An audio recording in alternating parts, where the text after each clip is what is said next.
Leaving Chengdu and I'm off to Chongqing. It's nice. This is the first day since Friday, Saturday, Sunday, Monday, Tuesday, Wednesday.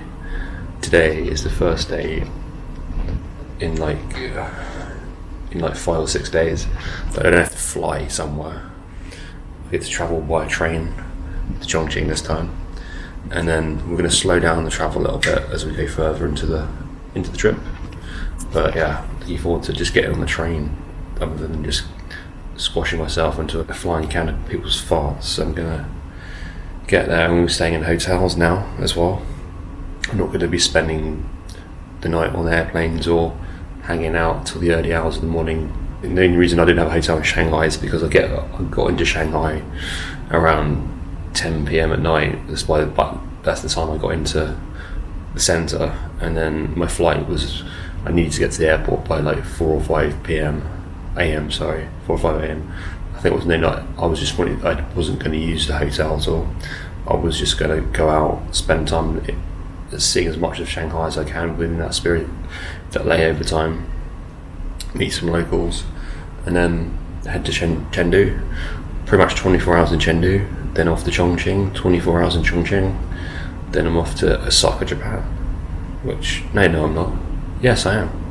And I'm heading to Korea for 2 days, Busan. Then I'm off to Manila and Cebu in the Philippines for like 4 days, and then I'm spending an extra day in China, back in Hainan on my return trip. I need to get myself on the train to Chongqing. It does sound a bit racist, doesn't it? Chongqing. After 24 hours in Chengdu with pandas who made me question the entire concept of survival, it was time to move on to Chongqing, the largest city you've never heard of, according to every influencer who's ever stepped foot in China.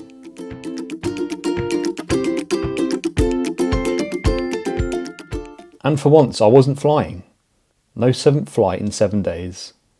My body actually thought it had won a small victory. First challenge. Chengdu East Railway Station, a place where order goes to die. I spent a good 30 minutes just staring at the ticket machines, hoping they'd magically just start speaking English. Spoiler alert, they didn't. Then 2 friendly Americans, who looked like they unlocked the side quests of Chinese train travel, explained I needed to get a numbered ticket from a guy at the entrance. Easy, right? No. Because while there is a queuing system, nobody actually queues. Every time my number felt close, someone would casually absorb my place in line like I was an inconvenient piece of furniture. I just stood there wondering if I was being culturally respectful or just a doormat. Then out of nowhere, an elderly Chinese man took pity on me, slid his arms out like Moses, parted the Red Sea, and physically ushered me to the kiosk. I owe that man everything. Train acquired, stress level medium to high, but the bullet train itself, absolutely incredible, silent, smooth, fast. Basically the opposite of my brain after 6 consecutive travel days. I arrived in Chongqing, city of 32 million, skyscrapers, fog, and influencers saying, "This is the biggest city you've never heard of." Yes mate, we've heard of it. You're not Marco Polo. My hotel was on the 24th floor of a skyscraper, which sounds glamorous, but actually meant I spent about an hour riding elevators up and down trying to find the lobby. Floors 6, 13, 19, I saw all of them. At this point I basically lived there. Oh sorry guys, I didn't see you there. I have to show you my room in Chongqing. Look at this. Like, Trump would love this, like golden taps. You got, here's the bed with the view of Chongqing. And yeah, you can lay in the bed. You lay in this little cubby hole, and then you can go and get a nice little view of Chongqing. Water's a bit brown though, I think. I'm gonna swim in that. The 24th floor. Apparently that's a significant building. There's the bridge, mountains. Yeah, get a bit of vertigo when you look down there. But, And then I began my basic tourist bingo card, brought to you by every Instagram reel in existence. Tick, the train that goes through the building.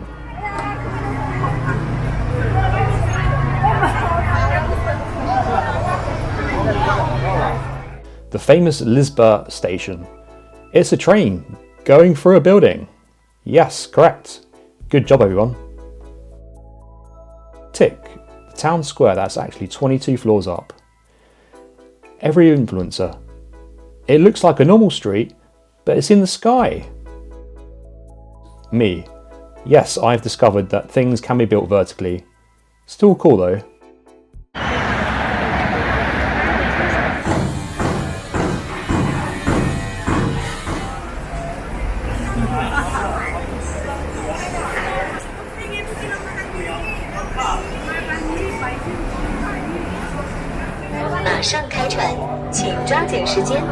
Tick, Hongya Cave. Hongya Cave was the final boss of Chongqing. Crowds, stairs, more crowds, more stairs, more crowds, and then more stairs. And a navigation system that feels like it was designed by a Minotaur.